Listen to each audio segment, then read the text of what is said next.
Good evening दोस्तों, मैं आपका भाई अक्षय कुमार आप सभी का इंतज़ार कर रहा हूँ कब आप ऑनलाइन आओगे और मैं आपसे रूबरू होऊंगा।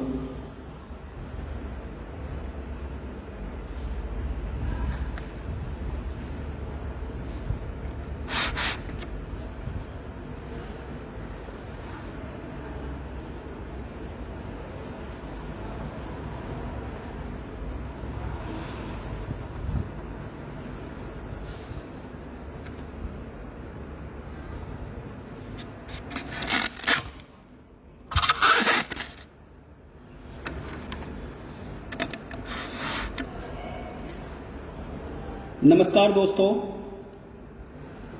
मैं पहले तो धन्यवाद करना चाहता हूँ अपने छोटे भाई चौधरी पंकज सिंह को, जिन्होंने मुझे अपने पेज पर आने का मौका दिया। मैं उनको बहुत बधाई देना चाहता हूँ जो जिस तरीके से उन्होंने स्टार्ट किया है लोगों को मोटिवेशन करने के लिए। मैं अपना सौभाग्य समझता हूँ कि पंकज भाई ने मुझे यहाँ पे आने का मौका दिया। मैं सबसे पहले हमारे बीच में आ चुके हैं सोनबीर भाई, हेलो। अनिरुद्ध बालियान जी, राम राम भाई जी। चौधरी पंकज जी, आपको भी राम राम, बहुत बहुत स्वागत है आपका। मैं पहले अपने बारे में बता देना चाहता हूँ। मेरा जो लाइफ का शुरुआत हुई है वो छात्र राजनीति से हुई है। मैं देशबंधु कॉलेज जो दिल्ली में है, मैं दिल्ली का निवासी हूँ। देशबंधु कॉलेज जो दिल्ली में है, मैंने वहाँ से ग्रेजुएशन की है। पंकज भाई भी देशबंधु कॉलेज से ही हैं, वो भी मेरे जूनियर रहे हैं, उन्होंने भी देशबंधु कॉलेज से ग्रेजुएशन की है। मैं देशबंधु कॉलेज का छात्र संघ का अध्यक्ष रहा 2008-9 में। उसके बाद मैंने दिल्ली विश्वविद्यालय छात्र संघ का चुनाव लड़ा, जो डूसू के नाम से पूरी इंडिया में मशहूर है।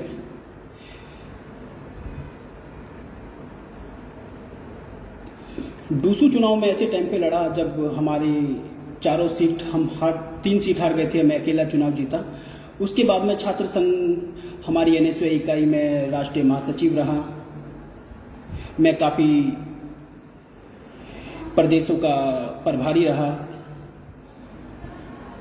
मैं छात्र राजनीति से जुड़ते जुड़ते अब क्षेत्र राजनीति में आ गया हूँ। और मेरी अभी पढ़ाई, मैं पीएचडी हूँ। मेरी एमए पॉलिटिकल साइंस, बीए मेरी पॉलिटिकल साइंस से है, और एमए मेरी बुद्धिस्ट स्टडीज़ से है, एमफिल मेरी बुद्धिस्ट स्टडीज़ से है, और मेरी पीएचडी बुद्धिस्ट स्टडीज़ से है। आगे मैं सोचूंगा पढ़ाई के बारे में। और पंकज भाई, एक बार फिर आपका बहुत बहुत धन्यवाद जो आपने मुझे अपने पेज पे मौका दिया बोलने का। मैं आपका शुक्रगुजार हूँ कि आपने मुझे मेरे भाइयों को मोटिवेशन करने के लिए एक मौका दिया है। मैं अपने भाइयों को कुछ बताना चाहता हूँ, कुछ समझाना चाहता हूँ कि वो किस तरीके से राह में चले, किस तरीके से संघर्ष सबसे महत्वपूर्ण होता है। संघर्ष किस तरीके से संघर्ष करना है, किस तरीके से आगे बढ़ना है। और सबसे पहले तो आज ऐसा समय चल रहा है कि बहुत गंदा समय, कि जिसको कोविड, जिससे लाखों की संख्या में हर घर से एक इंसान क्षतिग्रस्त हो रहा है। हम सबको बचने की ज़रूरत है, हम सबको बचने की ज़रूरत है। और लापरवाही ना करके हर एक भाई को मैं आपसे कहना चाहता हूं कि आप वैक्सीनेशन जरूर लगाएं। मणिभूषण राजू जी भी आगे, राम राम मणिभूषण राजू भाई जी।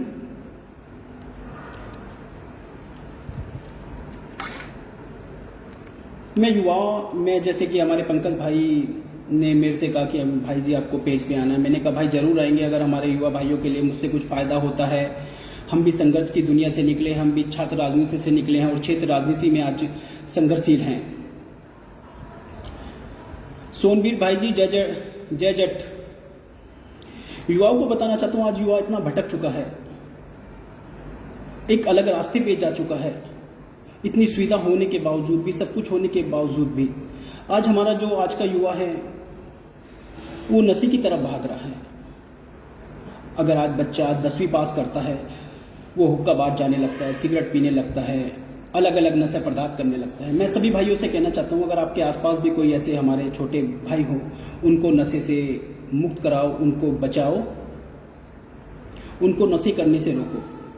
अगर हमारा ये युवा पीढ़ी ही नशा करने लग जाएगी तो हमें नहीं लगता कि फिर हम कुछ कर पाएंगे। पंकज भाई ने एक मेरे से क्वेश्चन किया है, आपने अपने जीवन में लक्ष्य चुना जिसके सहारे आप यहाँ तक पहुँचे।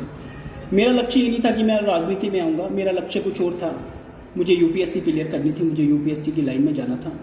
पहले मैंने सोचा था कि मैं क्रिकेटर बनूंगा, लेकिन समय और किस्मत ऐसे मोड़ पे ले आती है कि मुझे राजनीति का रास्ता चुनना पड़ा। मैंने बड़े संघर्ष देखे हैं, इन संघर्षों के बीच में आज निकलकर आप लोगों के बीच में आया हूँ। आज भी संघर्षों से जूझ रहे हैं, आज भी मेहनत कर रहे हैं। देखो, संघर्ष तो करना पड़ता है। अगर आपको लाइफ में बढ़ना है तो संघर्ष, कठिनाइयों का सामना करना पड़ता है।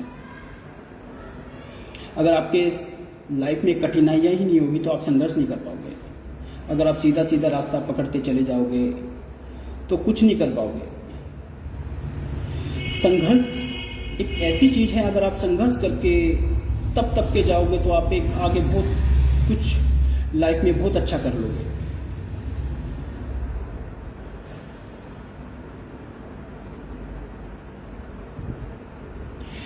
पंकज भाई, आप को मैं एक बात बताना चाहता हूँ। मैं आप भाइयों के सहारे यहाँ तक पहुँचा हूँ और आगे आने वाले समय भी आप भाइयों के सहारे ही मैं आगे बढ़ता जाऊँगा और आप भाइयों के प्यार के सहारे ही मैं इस तरीके से आगे बढ़ता जाऊँगा। मैं सबसे पहले पढ़ाई के बारे में बात कर लेता हूँ। हमारे जितने भी युवा भाई हैं, एक फोकस रखो कि पढ़ाई किस स्टेज तक करनी है आपको। अगर आपको ग्रेजुएशन करनी है, आपको किस लाइन में जाना है, आप आर्ट साइड से हो, कॉमर्स साइड से हो या साइंस साइड से हो, अपने फोकस को एक फिक्स करके रखो कि आपको लाइफ में करना क्या है। आपको इंजीनियर बनना है, आपको डॉक्टर बनना है, आपको वकील बनना है, आपको किस लाइन में जाना है, उस लाइन को फिक्स करके रखो। अगर आप अपना लक्ष्य भटक जाओगे तो आप कुछ नहीं कर पाओगे लाइफ में। अगर मैं अपनी बात करूं तो मैंने एक कॉलेज टाइम से ही राजनीति का रास्ता चुना, जिस पे मैं आज संघर्षशील हूँ। 12-13 साल मुझे राजनीति में हो गए और मैं संघर्ष कर रहा हूँ। मैंने अलग अलग क्षेत्रों में चुनाव भी लड़े, अलग अलग पदों पे भी रहा। आज इंडियन नेशनल कांग्रेस में एक AICC मेंबर के रूप में मैं आज कार्यरत हूँ। सबसे पहले हमें पढ़ाई पे फोकस करना होता है। अगर हमें यूपीएससी क्लियर करना है, कोई भी डॉक्टरी क्लियर करनी है या हमें MBBS बनना है, तो हमें अपनी पढ़ाई को एक लाइन में लेके चलना है। हमें रास्ता नहीं भटकना है, बिल्कुल नहीं भटकना है। एक ही रास्ते पे चल के अपनी कठिनाइयों को दूर करके इस तरीके से चलते रहना। पंकज भाई ने क्वेश्चन किया है, आप छात्र नेता रहे। देखो, दिक्कत से पंकज भाई, दिक्कत तो बहुत सारी आती है। आप लोगों, हमारी टांगे दूसरा लोग खींचता है, कोई नहीं चाहता कि हम आगे बढ़े। अगर मैं अपनी बात करूं, मैं अभी लास्ट चुनाव दिल्ली विधानसभा की चुनाव की बात करूं, अगर मैं छात्र समय की बात करूं, मेरा 2009 में एक दलित होने की वजह से टिकट काट दिया गया। दलित होना कोई बड़ी गुनाह नहीं है, एक दलित होने की वजह से टिकट काट दिया गया। और आज मैं अगर 2020 के विधानसभा की चुनाव की बात करूं, मेरा 12 घंटे पहले विधानसभा का टिकट काटा गया और ऐसे आदमी को टिकट चुनाव लड़ाया गया जो केवल 12 घंटे पहले भाजपा छोड़ के कांग्रेस पार्टी में आया। देखो, संघर्षों का तो सामना करना पड़ता है। फिर भी मेरा हौसला अफजाई टूटा नहीं है। फिर भी मैं आने वाले समय में आप लोगों का, भाइयों का सहारा बनना चाहता हूं, आप लोगों की मदद करना चाहता हूं। मेरा हमेशा शुरू से ही रहा है कि मैं आप लोगों के हर एक भाई की मदद करूं, चाहे वो राजनीति क्षेत्र में हो, चाहे वो किसी भी पढ़ाई के क्षेत्र में हो, या किसी भी मेरे भाई के कॉलेज एडमिशन हुआ, स्कूल एडमिशन हुआ, मैं हमेशा तत्पर रहता हूँ क्षेत्र में। पूरी जहाँ भी जिसको मेरी ज़रूरत होती है, मैं हमेशा उस भाई के साथ खड़ा होता हूँ। मैं दिल्ली का एक छोटी सी विधानसभा है, कोंडली विधानसभा, उसका निवासी हूँ। अगर कोई मेरे आसपास किसी मेरे भाई को मेरी मदद की ज़रूरत पड़े तो मैं हमेशा उन भाई के साथ खड़ा रहूँगा, हमेशा उनकी मदद करूँगा। सोनवीर भाई, अगर मैं पार्टी के, आप सबसे पहले तो मैं आप लोगों का भाई हूँ और कांग्रेस पार्टी को मैं समर्थन करता हूँ। कांग्रेस पार्टी का एक मैं मेंबर हूँ। नीलम चौधरी जी को मेरा नमस्कार। मैं कांग्रेस पार्टी का सिपाही हूँ। कांग्रेस पार्टी से पहले मैं आप लोगों का सिपाही हूँ, आप लोगों का भाई हूँ। हमेशा आप लोगों के साथ खड़ा हूँ, सुख में, दुख में, दर्द में, हमेशा आपके साथ खड़ा हूँ।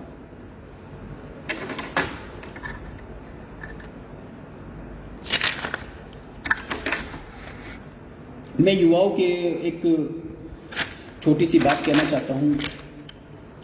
हमारा भारतवर्ष, आज हमारे भारतवर्ष में 78% युवा हैं। हर क्षेत्र में युवा हैं, हर क्षेत्र में युवाओं की बात है, चाहे वो राजनीति हो या वो अपने साइंटिस्ट हो या इंजीनियर हो। हर क्षेत्र में युवाओं की एक धाक है। अगर हम युवाओं की बात करें, हमारा युवा आगे ऐसे बढ़ता जा रहा है, हर किसी को पार करता हुआ, हर किसी मुश्किलों को चीरता हुआ। युवा आज हमारे भारतवर्ष की एक नींव है। इस नींव को हमें आगे लेके चलना और हमें अपने भाइयों को भी बताना है कि किस तरीके से आप लोगों को अपने भाइयों को मोटिवेशन करना है। जी पंकज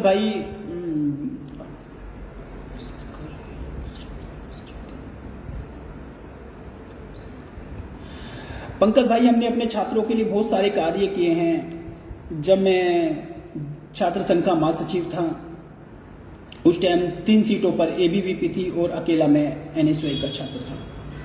बड़ा मुश्किल हो जाता है 3 लोगों के बीच में एक अकेले को काम करना।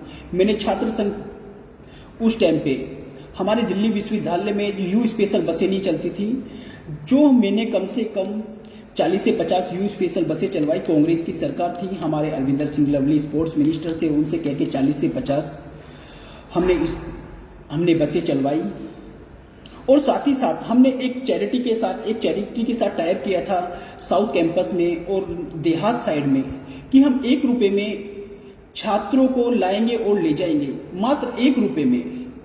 वो हमारी एक चैरिटी थी जिसके साथ हम काम करते थे और अपने छात्रों को लाने ले जाने का काम किया। हमने अपने साथियों को स्कॉलरशिप से लेके, स्पोर्ट्स से लेके हर क्षेत्र में आगे बढ़ाने का काम किया है। चाहे हमारे छात्रों का कोई आवाज़ दबाई जा रही है तो हमने उसके लिए हमेशा खड़ा रहा हूँ।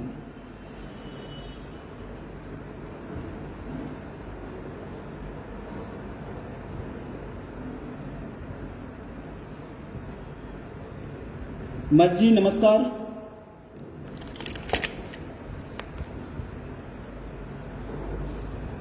और मैं युवा भाइयों को एक बात और बताना चाहता हूँ, जितने भी हमारे युवा भाई हैं, जितने भी हमारे लोग हैं, हमें आगे बढ़ता जाना है, हमें अपना मनोबल नहीं गिराना है। बहुत से लोग सोचते हैं कि यार मनोबल, हम टूट चुके हैं, हम गिर चुके हैं, हम आगे कुछ नहीं कर पाएंगे। आप अपना मनोबल मत गिराइए, आपको आगे बढ़ता जाना है, अपना रास्ता क्लियर करते जाना है, एक ही लाइन पे चलना है, दूसरी लाइन आपको टच नहीं करनी है। अगर मैं भी चाहता तो आज मैं प्रोफेसर होता दिल्ली यूनिवर्सिटी में। अगर मैं चाहूँ तो कल से ही मैं प्रोफेसर लग सकता हूँ दिल्ली यूनिवर्सिटी में। मैं नेट जीआरएफ हूँ, मेरा पीएचडी है दिल्ली यूनिवर्सिटी से ही, मेरी पढ़ाई सारी दिल्ली यूनिवर्सिटी से ही है। इसलिए मैं चाहता हूँ कि आप लोग भी अपना एक ही रास्ता पकड़े, अपने मार्ग को भटकने ना दें, आगे बढ़ते जाएं, आगे बढ़ते जाएं। पंकज भाई, मैं अपना आदर्श अपनी माँ बाप को मानता हूँ, मैं अपनी माँ को मानता हूँ, जिन्होंने हमें इतनी मेहनत करके मुझे यहाँ तक पहुँचाया। मेरे पापा 22 साल पहले ही एक्सपायर हो चुके थे। हमारी माँ ने हमें पाला पोसा, काम करके, मजदूरी करके, मेहनत करके इस मुकाम तक पहुँचाया, हमें पढ़ने के लिए उत्साहित किया। हमारे माँ बाप अनपढ़ होने के बावजूद मैं आज पीएचडी हूँ और मैं हर भाइयों को यही कहना चाहता हूँ कि किसी भी समस्या से घबराओ मत, आप अपने काम पे लगे रहो, अपने संघर्षों पे लगे रहो, एक दिन कामयाबी जरूर मिलेगी।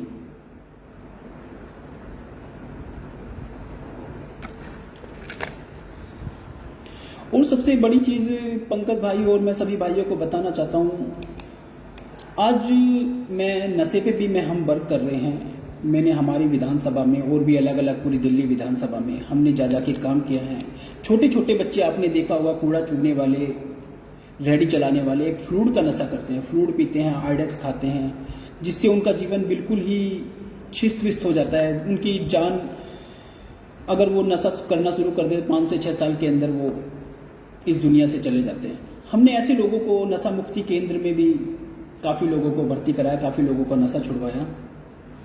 और मैं भी चाहूँगा कि आपके जितने भी आसपास अगर ऐसे बच्चे हैं तो आप मुझसे संपर्क करें। मैं उनको नशा छुड़ाने की पूरी मुहिम, उनको काम दिलाने की। देखो, बच्चा भटक कब जाता है? जब उनके माँ बाप उन पर ध्यान देना छोड़ देते हैं। अगर माँ बाप ध्यान देना छोड़ देंगे, अगर इस तरीके से नशा ही करते रहेंगे तो हमारी युवा पीढ़ी बिल्कुल ही डाउन होती चली जाएगी। अगर आज मैं यूनिवर्सिटी की बात करूं, दिल्ली यूनिवर्सिटी की बात करूं, तो मैं आज हमारे 86 कॉलेज हैं दिल्ली यूनिवर्सिटी में। आज जो भी बच्चा यूनिवर्सिटी के अंदर आता है, मात्र 20% बच्चा ही ऐसा रह जाता है जो नशे से अछूता रह जाता है। वरना तो हुक्का बार, जगह जगह हुक्का बार खुले हुए हैं, अलग अलग जगह हुक्का बार खुले हुए हैं, नशा कर रहे हैं, बियर पी रहे हैं, दारू पी रहे हैं, नशा कर रहे हैं। अभी मैं अपनी बात करूं, कोविड के समय में ऐसे ऐसे लोगों को हमने देखा है जो नशा खाने के लिए नहीं, लेकिन नशा तड़प तड़प के मर रहे हैं क्योंकि काम नहीं था उनके पास। नशा इतना, उसको नशा जरूर ऐसा लग जाता है कि वो नशे के बिना रह ही नहीं सकते। हमने उनको समझाया, बहुत 1-2 लोग तो उनमें से एक्सपायर भी हो गए। योगेश भाई, मेरा नंबर आप पंकज भाई से ले सकते हो। पंकज भाई आपको मेरा नंबर दे देंगे। जब भी आपको मुझसे संपर्क करना हो, आप मुझसे संपर्क कर सकते हो, किसी भी चीज़ पे चर्चा कर सकते हो। कभी भी मेरी हेल्प की ज़रूरत हो, मैं आपको हमेशा आपके साथ खड़ा हूं। पंकज भाई, मैं अपनी सफलता का श्रेय अपने भाइयों को देना चाहता हूं, जिन्होंने मेरे साथ हमेशा खड़े रहे हैं, जो मेरे साथ हमेशा खड़े रहे हैं, जिन्होंने मेरा हौसला अफजाई इतना बढ़ाया, जिन्होंने मुझे यहाँ तक पहुँचाया, जिन्होंने मुझे बताया कि यार ये जाति भेदभाव कुछ नहीं होता, आपका अपने काम पे लगे रहो, आप हार मत मानो, आप आगे बढ़ते रहो, एक दिन सफलता जरूर मिलेगी। पहले दिल्ली यूनिवर्सिटी में ऐसा होता था कि आज तक कोई दलित छात्र कोई दिल्ली यूनिवर्सिटी का चुनाव ही नहीं लड़ पाता था। मैं पहला छात्र ऐसा हूं जो दिल्ली यूनिवर्सिटी का चुनाव लड़ा और सफलता कायम की। और मैंने अपने बाद भी, हमने अपने काफ़ी लोगों को, हर क्षेत्र में, लड़का हो लड़की हो, हर किसी को हमने चुनाव लड़ाया, चाहे वो दलित कम्युनिटी से हो या अदर कम्युनिटी से हो। मैंने एक फोकस किया कि यार हर किसी की हेल्प करनी चाहिए, चाहे वो कोई अपने भाई होना चाहिए, अपने समाज से होना चाहिए, अपना दोस्त होना चाहिए, हर किसी को आगे बढ़ाओ। ये मत देखो कि पैसे वाला है या गरीब है, कैसे है, हर किसी को आगे बढ़ने का मौका देना चाहिए। अगर हम आगे बढ़ने का मौका नहीं देंगे तो वो कभी आगे नहीं बढ़ने दिया जाएगा। अगर मैं अपनी बात करूं, मेरी इतनी टांगें खींची जाती है, इतना दबा के रखते हैं, इतने दुश्मन हो चुके हैं आज राजनीति में आने के बावजूद। सोचते हैं कि यार लड़का आगे बढ़ रहा है, इसकी टांगें खींच दी जाए। मैंने जैसा आपको बताया कि मेरा 12 घंटे पहले टिकट काटा, सोचा कि नया लड़का है, आगे बुलंदियों पर चढ़ जाएगा तो इसकी टांग खींच दी जाए। ऐसे टाइम 12 घंटे पहले मेरा टिकट काटा, क्या कटवाया गया, पैसा वैसा सब चलता है, राजनीति है, तो इसलिए मैं ज़्यादा तो बोलना नहीं चाहूँगा। हर पार्टी में चलता है, हर जगह चलता है, हर जगह चलता है। और युवा भाइयों, एक मैं आपसे एक बात और कहना चाहता हूँ, जिस चीज़ पे भी आप फोकस करते हो, जिस चीज़ पे, जिस लाइन में भी आपको जाना है, कभी उस लाइन को छोड़ना मत। उसी लाइन पे आपको चलते रहना है, उसी लाइन पे आपको आगे काम करना है, उसी हर चीज़ में आपको आगे बढ़ना है। अगर आप अपनी लाइन भटक जाओगे तो मुझे नहीं लगता कि आप सफलता की तरफ आगे बढ़ पाओगे। पंकज भाई, अगर नारी सशक्तिकरण की बात करें तो मैंने हमेशा ही नारियों को आगे बढ़ाने का काम किया है। अगर मैं दिल्ली यूनिवर्सिटी चुनाव की बात करूं, बहुत बड़ा चुनाव होता है, हमने ऐसे ऐसे नारियों को चुनाव लड़ाया है, ऐसी बच्चियों को चुनाव लड़ाया जो परिवार से बहुत ही निर्बल, बहुत ही गरीब परिवार से, कोई रिक्शा चलाने वाले की बेटी, कोई बस चलाने वाले की बेटी, हमने ऐसे लोगों को आगे बढ़ाया, मैंने ऐसे लोगों को आगे बढ़ाया है। चाहे वो दलित कम्युनिटी से हो या जनरल कम्युनिटी से हो या किसी भी समाज से हो, मैंने हमेशा आगे बढ़ाया। और नारी सशक्तिकरण तो आज भारतवर्ष में इतना नाम कमा रही है। अगर आप हर किसी भी फील्ड की बात करें तो नारी युवाओं से आगे है, पुरुषों से आगे है। चाहे आप चांद पे जाने की बात करो या आप मेडिकल लाइन की बात करो या राजनीति की बात करो, हर लाइन में नारी इतना आगे बढ़ रही है, इतना आगे बढ़ रही है कि हम उन्हें पकड़ना मुश्किल है। हम चाहते हैं कि हमारे घर से भी एक हर महिला को पूरी आज़ादी दी जाए कि वो उसको पूरी आज़ादी हो कि वो जॉब करे, जिस लाइन में जाना चाहे उसको जाने दिया जाए। उसको पढ़ाई से कभी नहीं रोकना चाहिए, हमेशा उसको पढ़ाई की तरह आकर्षित करना चाहिए और उसको हौसला अफजाई करनी चाहिए। और जिस लाइन में वो जाना चाहती है उसको हमेशा उस लाइन में जाने देना चाहिए। अगर आप रोकोगे, रोक टोक करोगे, किस तरीके से रोकोगे टोकोगे, तो फिर वो टूट जाएगी लड़की। अगर मैं आपको एक एग्जांपल बताता हूँ पंकज भाई और सभी भाइयों को, एक कहानी भी है, छोटी सी कहानी भी है, ज़्यादा ना बोलते हुए मैं छोटी सी कहानी भी बोलूँगा। एक लड़की यूपीएससी की तैयारी करती है, वो टूट जाती है, कितने अटेम्प्ट करती है लेकिन सक्सेस नहीं हो पाती। वो घर में बंद रहने लग जाती है। एक दिन उसके पापा ने परेशान होकर उससे कहा, बेटा क्यों परेशान हो रही है? वो उस बच्ची को कहा, बेटा इधर आओ, मैं आपको एक चीज़ दिखाता हूँ। वो किचन के अंदर लेके गए, उसने 3 बाउल रखे और एक के अंदर तो उन्होंने थोड़ा थोड़ा पानी डाला, एक के अंदर आलू डाले, एक के अंदर अंडा डाला और एक के अंदर कॉफ़ी डाली। लड़की कह रही कि पापा क्या कर रहे हो यार, आप, मुझे गुस्सा आ रहा है। पापा ने कहा, बेटा रुको तो सही, 2 मिनट रुको। फिर वो 2 मिनट थोड़ी देर गैस पे रखने के बाद वो गैस को बंद कर देते हैं, तीनों गैसों को बंद कर देते हैं। फिर उसके पापा दिखाते हैं, एक जो आलू था, आलू को तोड़ के दिखाता, दूसरे में अंडा था, अंडे को वो चम्मच से तोड़ के दिखाता है, तीसरे में कॉफ़ी थी, वो पूरी घुल चुकी थी। इसका मोटिव ये होता है कि अगर आप आलू की तरह टूट जाओगे तो आप कभी आगे नहीं बढ़ पाओगे। और जो अंडा इतना कमज़ोर होने के बावजूद वो टाइट हो जाता है, अगर उसकी तरह आप टाइट हो जाओगे तो आप आगे बढ़ते चले जाओगे। अगर कॉफ़ी की बात करो, एक कॉफ़ी के दाने एक ऐसा रंग कर देती है, एक कलर बदल देती है। अगर आप अपनी ज़िंदगी को इस तरीके से बदल दोगे, अगर आप हिम्मत नहीं हारोगे तो आप कॉफ़ी की तरह रंग बदल दोगे और आगे बढ़ते चले जाओगे।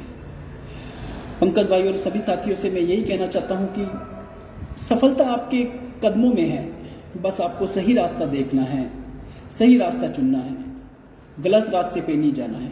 अगर आप गलत रास्ते पे गए तो समझो कि आपका जीवन अंधकार में चला जाएगा। पंकज भाई, मेरा पसंदीदा खेल क्रिकेट है। मैं क्रिकेट को सबसे ज़्यादा पसंद करता हूँ। मैंने क्रिकेट खेला भी है, मैंने स्टेट लेवल तक खेला भी है। स्पोर्ट्स तो देखो, कोई भी स्पोर्ट्स हो हर किसी को खेलना चाहिए। मैं तो सभी से कहना चाहता हूँ, हर युवा से कहना चाहता हूँ, स्पोर्ट्स खेलो, स्पोर्ट्स को भी टाइम दो। अगर आप स्पोर्ट्स में रुचि रखोगे, आपका स्वास्थ्य अच्छा रहेगा, आपका शरीर स्वस्थ रहेगा, आप टेंशन ग्रस्त रहोगे, आप आगे बढ़ते चले जाओगे। और स्पोर्ट्स के साथ व्यायाम भी बहुत ज़रूरी है। आप व्यायाम करो, डेली व्यायाम करो, पार्क जाओ, आप योगा करो, ये बहुत ज़रूरी है। अगर आपको स्वस्थ रहना है तो आपको अपना शरीर चलाना होगा और अपने शरीर का पसीना मेहनत करके बॉडी को फिट रखना होगा। अगर आप पड़े रहोगे, घर में ही रहोगे, अभी लॉकडाउन में हमारे सभी भाई घर में ही हैं, 1.5 से 2 महीने से परेशान हो चुके हैं घर में रह के। मैं तो कहना चाहता हूँ कि हर कोई डेली पार्क जाओ, रनिंग करो, कुछ भी करो, जो भी करना है आपको करो, जिम जाओ, जहाँ भी जाना है जाओ, मगर स्पोर्ट्स और व्यायाम बहुत ज़रूरी है स्वस्थ रहने के लिए।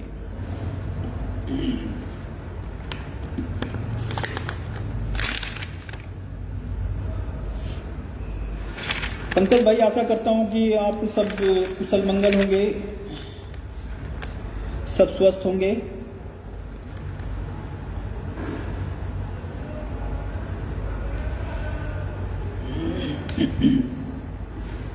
पंकज भाई, अगर मुझे कभी लाइफ में विधायक और सांसद बनने का मौका मिलता है तो मैं युवाओं को बस इतना ही कहना चाहता हूँ,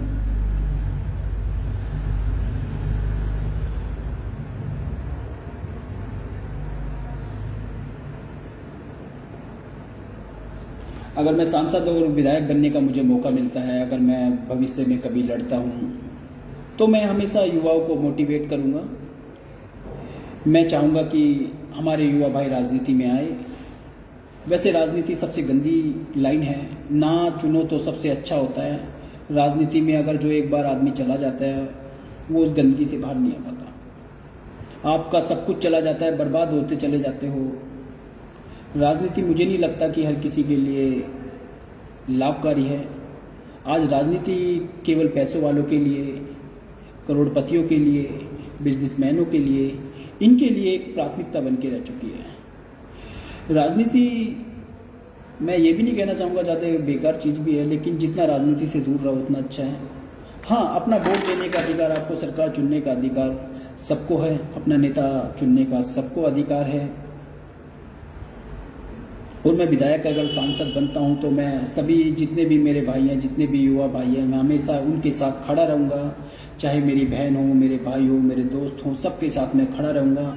उनके साथ अगर किसी की कोई भी दिक्कत परेशानी होगी, मैं हमेशा उनके साथ खड़ा रहूँगा। मैं अभी भी खड़ा रहता हूँ। आज मैं जो भी कुछ हूँ अपने भाइयों की वजह से हूँ, अपने युवा भाइयों की वजह से हूँ, अपने बुजुर्गों की वजह से हूँ। मैं हमेशा साथ खड़ा रहता हूँ। अगर किसी कॉलेज में एडमिशन की बात हुई, स्कूल में एडमिशन की बात हुई, MBBS एडमिशन की बात हुई, मैं हमेशा उनके साथ खड़ा रहता हूँ। आज अगर MBBS एडमिशन की बात करें तो आज डोनेशन के तौर पे हमें 35 से 40 लाख रुपए देने पड़ते हैं। अगर वो गरीब परिवार का बच्चा जिसने कभी 40,000 रुपये नहीं देखे, जिसको MBBS करना है, वो कहाँ से ला के देगा? हम ऐसे भाइयों के साथ, ऐसे परिवार के साथ मैं हमेशा खड़ा रहता हूँ। मेरी पुरजोर कोशिश रहती है कि मैं ऐसे भाइयों को आगे बढ़ाऊँ, आगे ले जाऊँ, और उनको कोशिश करता हूँ कि बिना डोनेशन के उनका एडमिशन हो। अगर मैं अपनी कोंडली विधानसभा के हमारा एक भाई है, हमारे साथ का भी है और हमारा थोड़ा जूनियर भी है। मम्मी पापा बेचारे सब्जी बेच के गुजारा कर रहे हैं। उसने बताया भाई मेरा बार एडमिशन नहीं हो रहा। हमने उसकी जो भी हेल्प बनी हमने करी। आज वो MBBS डॉक्टर है, GB पंत हॉस्पिटल में वह डॉक्टर है। अगर किसी, हमेशा बेचारा बहुत इज्जत करता है, बहुत मान सम्मान करता है, बहुत, हम किसी को भेज भी देते हैं तो उनको सबसे पहले उनका ट्रीटमेंट कराते हैं। आज एहसान मानते हैं। आज हमें खुशी होती है कि हमारा एक भाई डॉक्टर बन चुका है, एक हमारा भाई इंजीनियर बन चुका है। मैं हमेशा युवाओं के साथ हूँ, अपने हर भाई बहनों के साथ हूँ। मेरा युवा भाइयों और मेरी बहनों के लिए केवल एक मूल मंत्र है कि हमेशा सच्चाई के रास्ते पे चलना चाहिए, कभी भी गलत रास्ता नहीं चुनना चाहिए। अगर हमने कोई गलत रास्ता पकड़ लिया तो हमें गलत दिशा में जाने से कोई नहीं रोक सकता। इसलिए सभी भाइयों बहनों से मेरा अनुरोध है कि कभी गलत रास्ता ना चुन के एक सच्चाई के रास्ते पे चले और अपने माँ बाप का नाम रोशन करे, अपने परिवार का नाम रोशन करे। और हमें भी गर्व होगा कि हम कहेंगे कि हमारा दोस्त एक अच्छा डॉक्टर है, इंजीनियर है, एक बड़ी पोस्ट पे है, IAS अधिकारी है, इनकम टैक्स ऑफिसर है।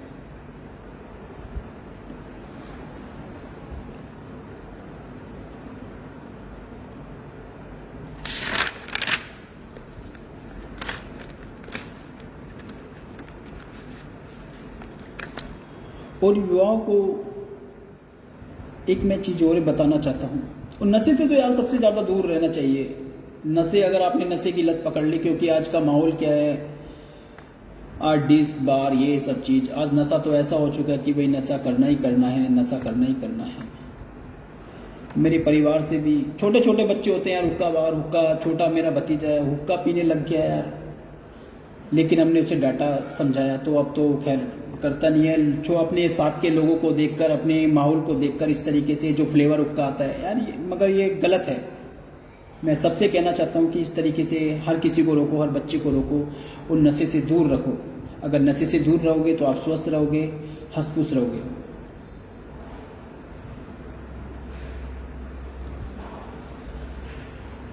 हरेश भाई, आप पंकज भाई से मेरा नंबर ले सकते हो, मुझसे फेसबुक पे जुड़ सकते हो, ट्विटर पे जुड़ सकते हो।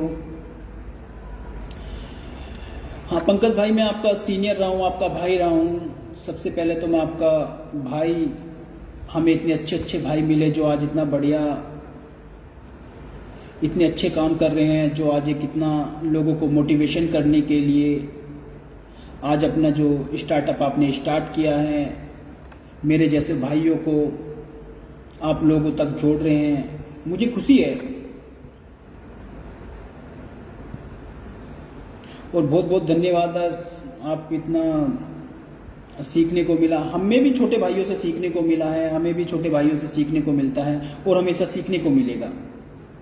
मुझे खुशी होती है कि हमारे भाई आज इतने आगे बढ़ चुके हैं, इतने अच्छे रास्ते पे चल चुके हैं। अगर पंकज भाई की बात करूं, बहुत अच्छा आपका ये स्टार्टअप है, बहुत अच्छा। आप युवाओं को मोटिवेशन करने के लिए मेरे जैसे छोटे से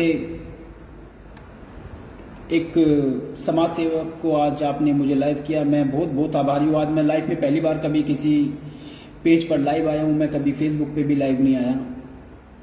हाँ, मीडिया में मैं अक्सर आना जाना लगा रहता, लेकिन मैं पहली बार आज लाइव में लाइव आया हूँ।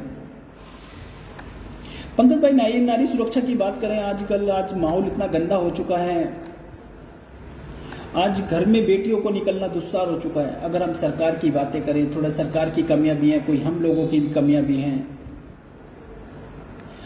आज इतना भय बन चुका है कि लड़कियां बाहर निकलने से डरती है, क्योंकि हमें माहौल ऐसा देखने को मिलता है। आज सोशल मीडिया इतनी एक्टिव हो चुकी है, मीडिया इतनी एक्टिव हो चुकी है, हर चीज को दिखा के हर चीज को दिखाती है। इससे एक मोटिवेशन भी होता है, एक अच्छी चीज भी होती है, मगर एक भय भी पैदा होता है। लोग बाग अपने बच्चों को 8 बजे के बाद घर से बाहर नहीं निकलने देते, ऐसा लगता है यार हमारी बच्ची तो आज बिल्कुल ही,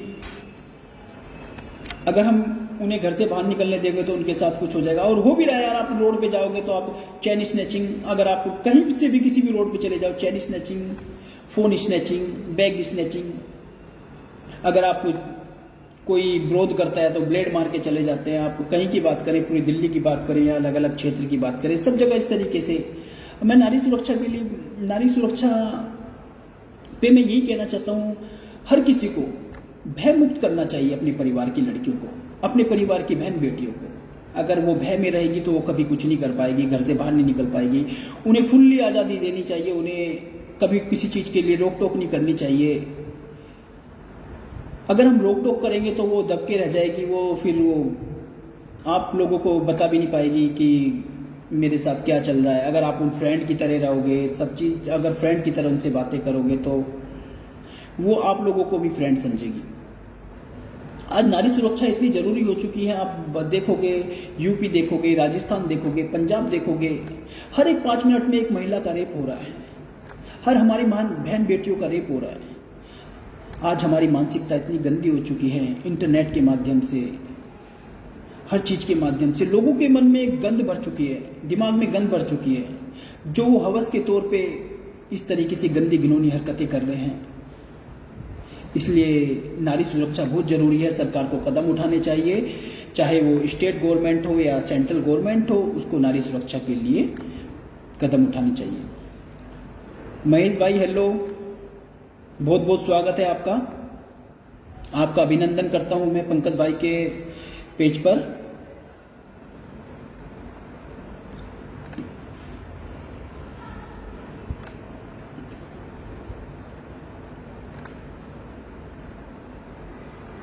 और पंकज भाई एक चीज और मैं आपको बताना चाहता हूं, अगर मैं लाइफ की बात करूं, अगर मैं अपने भविष्य की बात करूं, अपने युवाओं के भाइयों की भविष्य की बात करूं, मैंने खास तौर से देखा है हमारे लोग टूट बड़ी जल्दी जाते हैं। कुछ समय तो अगर वो कॉलेज जाते हैं तो कुछ टाइम तो मौज मस्ती में निकाल देते हैं 3 साल, उसके बाद उनको अपना फ्यूचर समय याद आता है कि मुझे लाइफ में करना क्या है। मैं तो यही कहना चाहता हूँ, अगर आप 12वीं पास कर लेते हो, सबसे पहले आप अपने फ्यूचर के बारे में सोचना शुरू करो। आपके पास 28 से 30 साल की एज ही होती है जिसमें आप सरकारी नौकरी पा सकते हो। अगर आपकी एज निकल जाती है, सरकारी नौकरी या आपको बिजनेस करना है, तो 28 से 30 साल की उम्र में आपको सक्षम होना पड़ेगा। अपने भाइयों को, अपनी बहनों को बताना पड़ेगा कि आपके पास स्कूल छोड़ने के 7 से 8 साल हैं, इसमें आपको जो करना है करो। इन्हीं सालों में आपको आगे बढ़ना है। अगर आपकी एज निकलती जाएगी, अगर आपका टाइम निकलता जाएगा, तो लाइफ में फिर वो उस मुकाम पे पहुंचना बड़ा मुश्किल हो जाता है। मैं ऐसे बहुत से लोगों को देखता हूं जो आज हमारे साथ के हैं, जो एज निकलने तैयारी, कंपटीशन की तैयारी, ये तैयारी, वो तैयारी, बहुत सारी चीज़ों में लगे रहते हैं, लेकिन कुछ नहीं कर पाए। आज वो बेचारे मजबूरन प्राइवेट जॉब करने को मजबूर हैं 10 से 15 हज़ार रुपये में। इसलिए मैं यही कहना चाहता हूँ कि शुरू से ही बच्चों को गाइड करना शुरू कर दो। 12th के बाद ही बेटा आपको ये करना है, बेटी आपको ये करना है, मेरे भाई आपको ये करना है, और हमेशा उनको मोटिवेट करो, डिमोटिवेट कभी मत करो।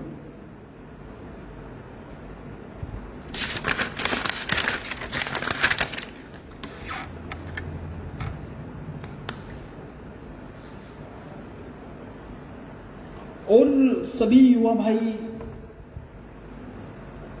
एक चीज का खास तौर से ध्यान रखो, जिस चीज पे भी आपको फोकस करना है फोकस करो। परिवार से बात करो, मम्मी से बात करो, पापा से बात करो, उनसे पूछो, उनसे बात करो कि मम्मी मुझे ये करना है, पापा मुझे ये करना है। अगर वो आपको गाइड नहीं कर पाते तो अपने दोस्तों से बात करो, अपने रिश्तेदारों से बात करो कि मम्मी पापा मुझे इस चीज़ के लिए रोक रहे हैं, उनको बोलो कि समझाएं। लेकिन आपको वही करना चाहिए जो आपका मन बोलता है, आपका दिल बोलता है, आपका दिमाग बोलता है। वो नहीं कि जो आपका पेरेंट्स बोलता है, आपके दोस्त बोलते हैं। लेकिन जिस लाइन में आपको जाना है उसी लाइन पे फोकस रखो, उसी लाइन में आप चलते जाओ, मेहनत करते जाओ। बस अगर आप इतना कर लोगे तो आप लाइफ में बहुत कुछ बन जाओगे और बहुत आगे जाओगे।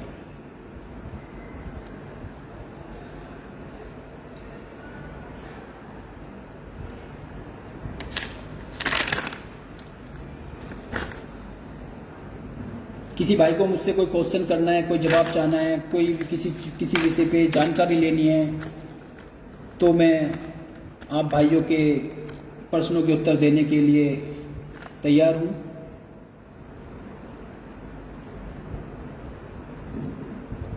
पंकज भाई, कोई सवाल और मेरे लिए जिससे मेरे भाइयों को मेरे माध्यम से कुछ फ़ायदा हो? अगर आप लोगों को मुझे कुछ गाइड करना है तो आप लोग भी मुझे कुछ बताइए। मैं चाहता हूं कि आप भी मुझे गाइड करें, कुछ मुझे बताएं।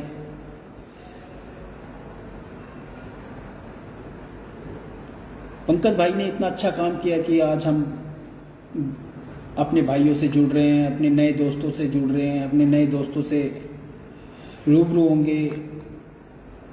हमारी वार्ता ख़त्म होने के बाद मैं अपने भाइयों से फ़ोन पे भी जुड़ूंगा, अपने भाइयों का नंबर भी एक्सचेंज करूंगा और आप भाइयों से बात भी करूंगा और हमेशा आपके साथ खड़ा भी रहूंगा। किसी भाई को मुझसे कोई क्वेश्चन करना है, कोई जवाब चाहना है, तो आप प्लीज़ मुझे टेक्स्ट करें। मैं आपके सवालों के उत्तर देने के लिए तैयार हूँ।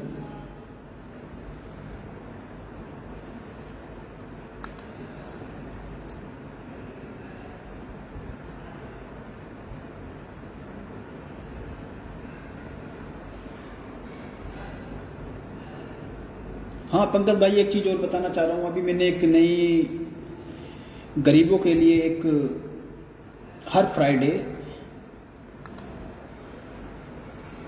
एक 5 रुपये में थाली स्टार्ट करी है, जो हम अपनी कोंडली विधानसभा में चालू कर रहे हैं। 5 रुपये में कि जिसके पास 5 रुपये होंगे वो जिसका मन करे देंगे, जिसका मन नहीं करेंगे दे। हम भरपेट खाना खिलाएंगे अपनी पूरी विधानसभा में हर फ्राइडे को। पंकज भाई, मैं आज अपने जाते जाते एक बात बोलना चाहता हूँ। युवा भाई जितने भी मेरे भारतवर्ष में, मेरी इंडिया के अंदर, मेरे जानकारी में, मेरे दोस्त, मेरे भाई, जितने भी युवा भाई हैं, बस मैं तो एक ही चीज़ बोलना चाहूँगा कि आप आगे बढ़ते जाओ, किसी चीज़ से डरो मत। आपको आगे बढ़ते जाना है, किसी चीज़ से डरना नहीं है, किसी चीज़ से घबराना नहीं है। चाहे कितनी भी मुसीबत क्यों ना आए, चाहे कितनी मुसीबत क्यों ना आए, आपको आगे बढ़ते जाना है, आपको आगे बढ़ते जाना है। आपको मैं एक छोटा सा जाते जाते एक शेर बोल के जाऊंगा पंकज भाई और सभी भाइयों को। हम इंसानों की सोच है कि एक अकेला क्या कर सकता है। हम इंसानों की सोच है कि एक अकेला क्या कर सकता है। अरे देख तू उस सूरज को जो पूरी दुनिया में उजाला भर सकता है। इसी के साथ मेरा सभी भाइयों से हाथ जोड़कर बहुत बहुत धन्यवाद कि आप लोगों ने मुझे सुना।